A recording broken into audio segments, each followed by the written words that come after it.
Yeah, sheep. Yeah, sheep. Yeah, sheep. Come on, girls. Yeah, sheep.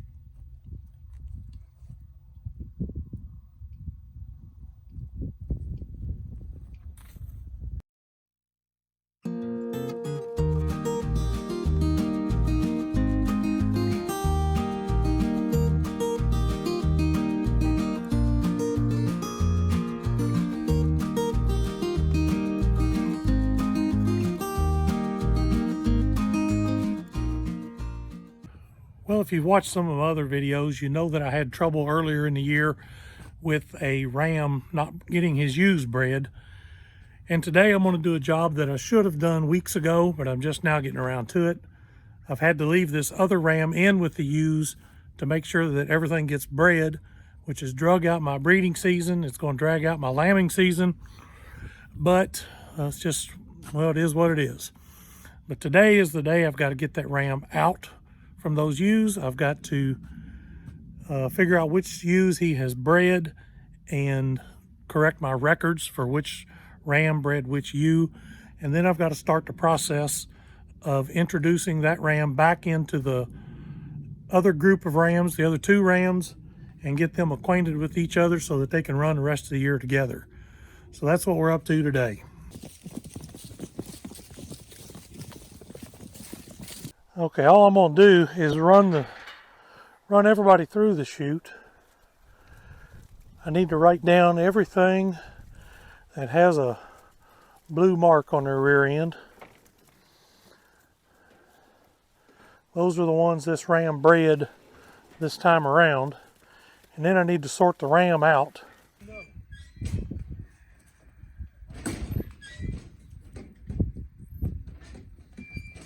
Wait till we get a blue.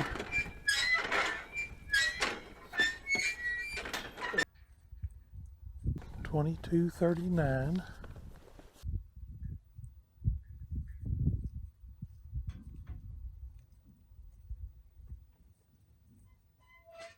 $19.10. $21.14.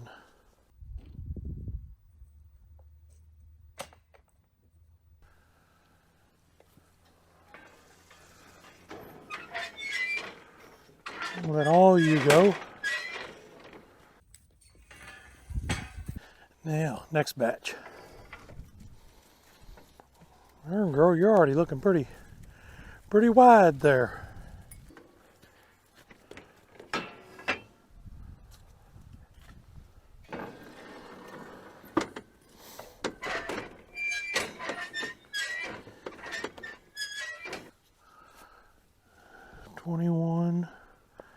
-21, 1805, and you girls are good.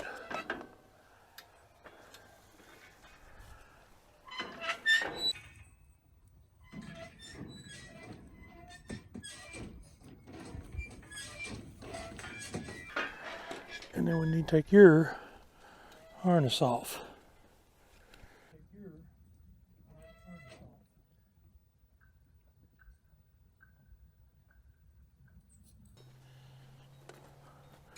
Walk out of it there. There we go. And now, let's let you go. That gate sounds kind of loud, don't it? You go over there. I think that's everybody. Now, let's just do a little shoot practice.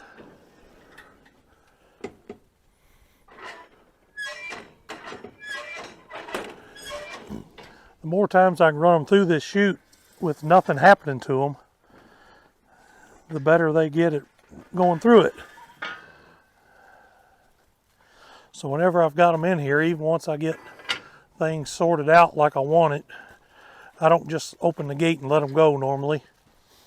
I go ahead and make the rest of them go through the chute.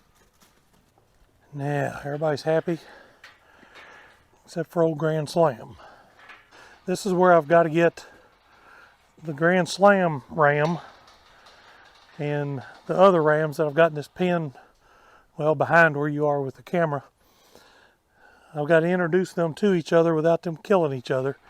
So the way I go about that, I'll show you here in just a minute. I put them in a pretty small pen where they really can't do much to each other until they get a chance to get acquainted. So let's get that done.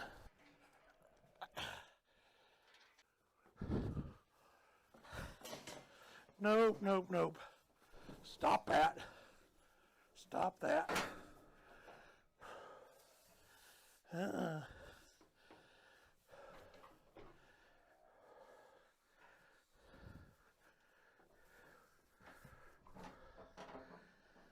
Whew.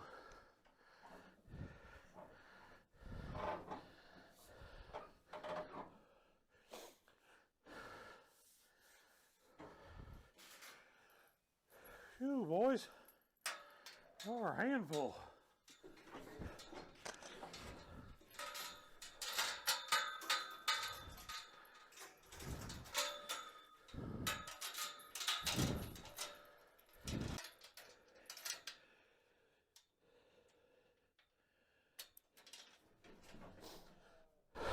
Whew-wee.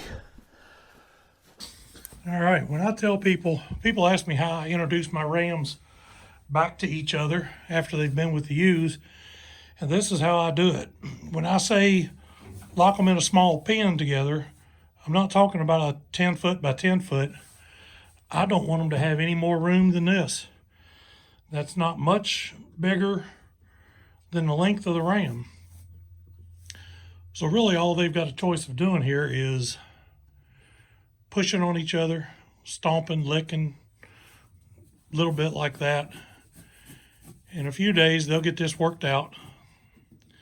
I'll give them a chance to settle down some, and then I'll put a little bit of hay and some water in there for them. Now this little feller, he has been running with Louie, the one on the far side there. So they get along fine, but he hasn't been introduced to Grand Slam. Months ago they ran together, but they haven't for a while.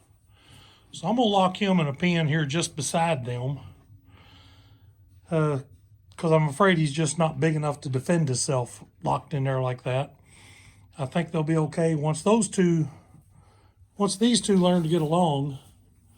Then these two over here, once they learn to get along, then I think I can open things up and put him in there where he's got a chance to get away if he wants to, because I don't think he'll really challenge them.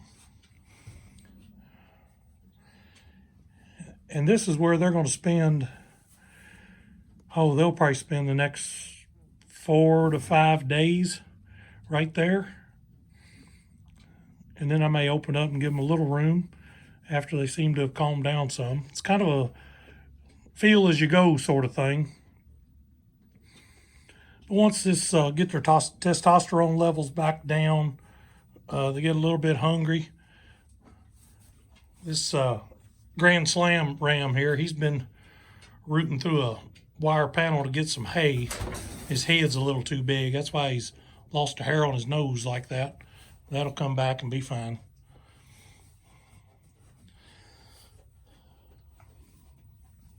This is how I reintroduce rams to each other. Like I say, when I said a small pen, I mean a small pen.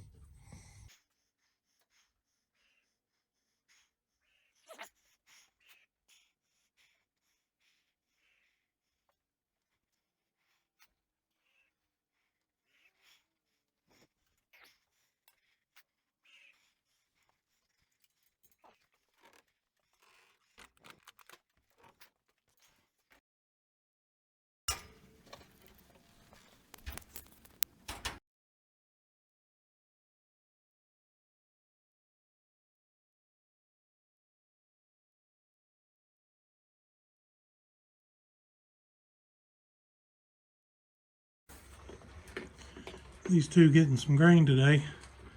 They get a little bit every day. It's kind of distracted everything else. I know that may seem kind of uneventful, putting these two together. Maybe everybody was expecting to see a big ram fight with button heads and all that. But that's exactly what I am trying to avoid. What I want is them standing there side by side, pushing. They can figure out who's going to be boss just by doing that without hurting each other.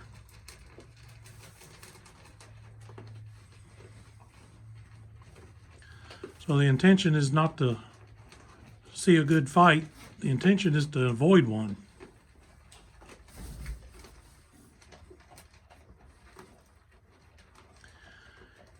And with no more room than that, that is just about as aggressive as they can get.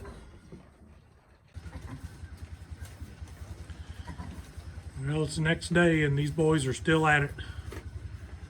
Of course, I did give these others a little bit of grain. That kind of perked them up a little bit. They're not getting any grain because they don't need the extra energy. You can see how they just push on each other, but that's really all they can do. They can bang heads a little bit, bang their head into the other one's side. They ain't gonna hurt each other like that. Now they do have some hay. You can't hardly see it. There we go. Put the hay rack outside their pen so they don't tear up my hay rack. Boys will be boys, I guess. Well, these rams have been in here for less than 24 hours. And as you can see, they're a little more concerned now with eating than they are as much with trying to show who's boss. They really didn't get a lot to eat last night, so they are hungry, and that is one way that I kind of distract them from fighting each other. I don't let them run out of water. Make sure they've got plenty of water, but it's hard to keep water in there while they're fighting, that they don't just spill it everywhere. So right now I'm just hanging that little bucket there. It's probably maybe a 2-gallon bucket. I fill it a little over half full a couple of times a day.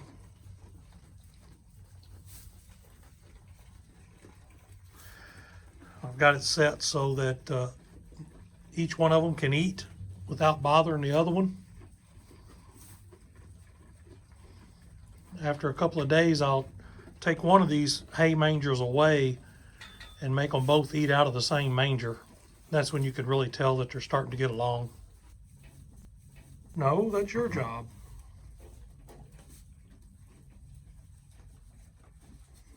Oh, you're going to show how tough you are, huh?